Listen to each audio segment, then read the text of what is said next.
오늘 전해드릴 충격적인 소식은 국가대표 공격수 손흥민 선수와 관련된 것입니다. 손흥민 선수가 위르겐 클롭 감독이 이끄는 리버풀에서 다시 한번 인연을 맺게 되었다는 흥미로운 내용입니다. 두 사람의 과거 인연과 앞으로의 행보가 어떻게 전개될지 벌써부터 큰 관심을 모으고 있습니다. 토트넘과 손흥민 팬들 입장에서 지난 10년간 가장 아쉬웠던 한 경기를 선택하려면 아마도 리버풀과의 챔스 결승이 유력합니다.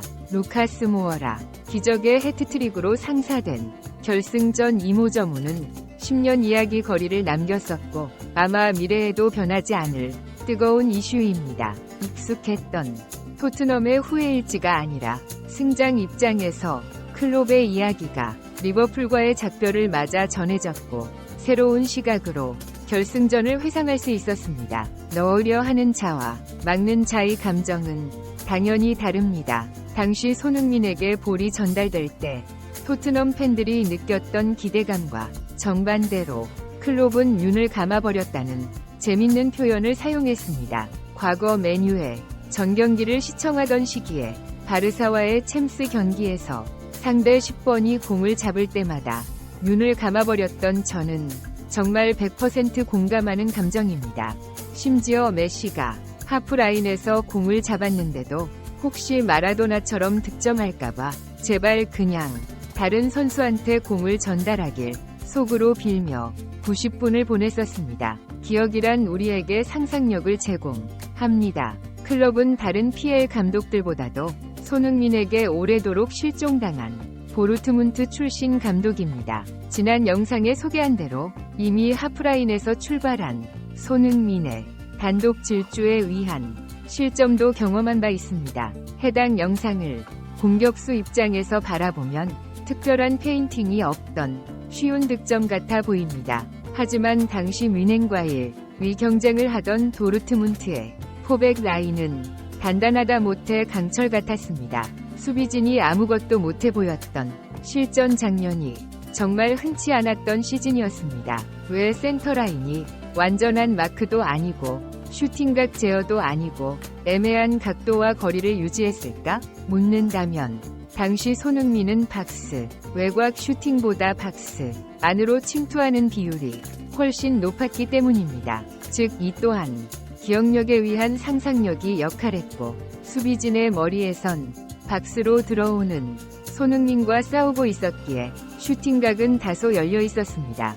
흔히 말하는 축구에서의 경우의 수싸움입니다. 다르지만 비슷한 또 다른 상황입니다. 측면을 부수고 돌파하는 손흥민의 슈팅각에 수비진이 존재하지 않습니다. 대부분의 윙어들은 해당 상황에서 컷백을 보내기에 상대 지역 방어는 자리를 지키고 있었습니다. 그 순간 손흥민의 오른발이 불을 뿜었습니다. 이는 상대가 못했다.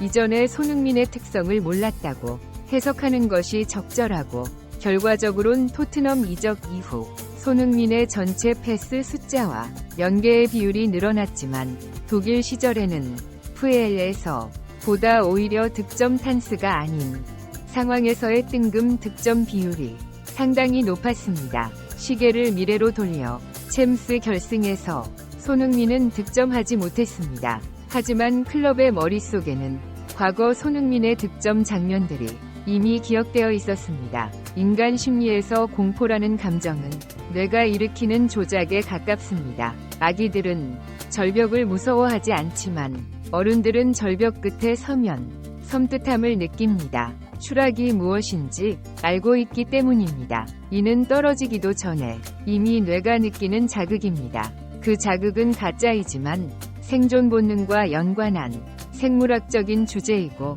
축구와도 밀접한 관계입니다. 클럽의 본능은 손흥민뿐 아니라 상대한 모든 팀에 느꼈을 자극이고 팔 수 있다면 경기 전에 이미 가능한 최대치의 대비를 하고 경기장을 밟았을 것입니다. 하지만 완벽히 준비되어 있던 도르트문트 수비진이 손흥민에게 하프라인 질주를 허용했던 과거 등은 클롭 감독에게 안심이란 안전장치를 앗아갔고 심지어 챔스 결승은 지나치게 큰 무대였습니다. 다 큰 어른이 쳐다도 못 보고 눈을 감는다는 표현에 누군가는 의아할지도 모르지만 정말 좋아하는 클럽이 아슬아슬한 상황에서 팬들조차 한 번은 경험해봤을 익숙한 감정입니다.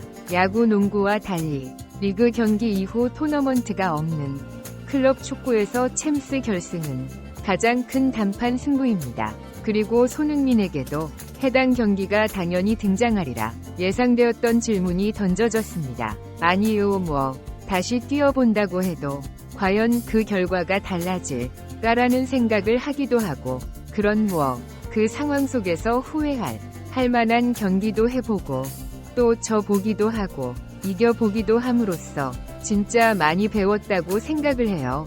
그래서 다시 돌아갈 수도 는 없을 뿐더러 그런 상황 속에서 더 많이 배운 게 있다라고 생각을 하고 다음에 그런 기회가 왔을 때 더 잘 준비하는 게 더 좋을 것 같아서, 만약 저였다면 평생 챔스 결승을 후회하고 자다가도 일어나서 챔스 노래를 부르며 눈물을 흘릴 정도로 아쉬워했을 성격입니다. 과거를 차곡차곡 모아서 공포라는 에너지를 발전, 동력으로 쌓는 유형이 있고, 반대로 지나간 일은 쉽게 털어버리고 오직 미래만을 주시하는 유형이 있습니다. 무엇이 더 낫다고 할 수 없는 주제이고, 축구계에선 보비룩, 순경 같은 분들이 전자에 가까웠고 안첼로티 같은 감독들이 후자에 가까웠습니다. 손흥민은 완전히 후자에 대답을 했습니다. 다시 뛰어본다고 결과가 달라질까 싶다는 말은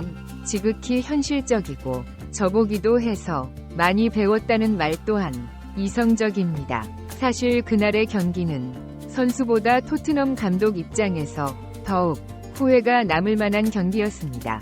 선발 명단이 최대 이슈였기 때문입니다. 토트넘을 상대하는 대부분의 감독들은 손흥민과 케인의 이름을 세트처럼 함께 말하곤 했습니다. 하지만 시간이 지나고 클롭은 챔스 결승을 회상하며 케인을 말하지 않았습니다. 부상 회복 후 첫 경기가 챔스 결승이었다는 것은 역시 오랜 이야기거리이고, 분명한 것은 그날의 케인은 평소의 케인이 아니었습니다. 지금도 가끔 그날의 경기를 재방송으로 돌려보지만 실제로 토트넘의 위협적인 장면은 7번에 의해 출발했었고 9번은 완전하게 상대에게 제어당했습니다. 전반 30초 페널티킥이 선언되는 장면만큼은 물론 스킵해서 넘겨버립니다. 과거 경기의 회상이 재밌는 이유는 미래에 분명 흡사한 장면이 다시 연출되기 때문입니다. 결승을 앞두고 주포가 회복하는 장면마다 기억될 과거의 경기는 미래인들에게 다시 한번 뜨거운 주제가 될 것이고, 선택의 과정에서 역할하는 도서입니다. 인류가 도서관을 만든 최초의 목적은 기록과 보존이었습니다. 지나간 과거는 다 부질없다고 말하는 사람이 있다면 미래를 준비할 기회라는 소중한 가능성을 박탈당하는 것입니다. 모든 과거에는 배울 점이 있습니다. 승리와 패배에 동등하게 담겨 있습니다. 역사책의 전쟁에서도, 축구에서도, 바둑에서도 자기와 상관없는 분야의 과거에서 인사이트를 발견하는 힘을 우리는 지혜라고 부릅니다. 당시 토트넘은 60일 점유율을 기록했고 16대 14로 슈팅 숫자에서 앞섰고 8대 4로 유효 슈팅에선 압도했으며 81대 68로 패스 성공률도 더 높았습니다.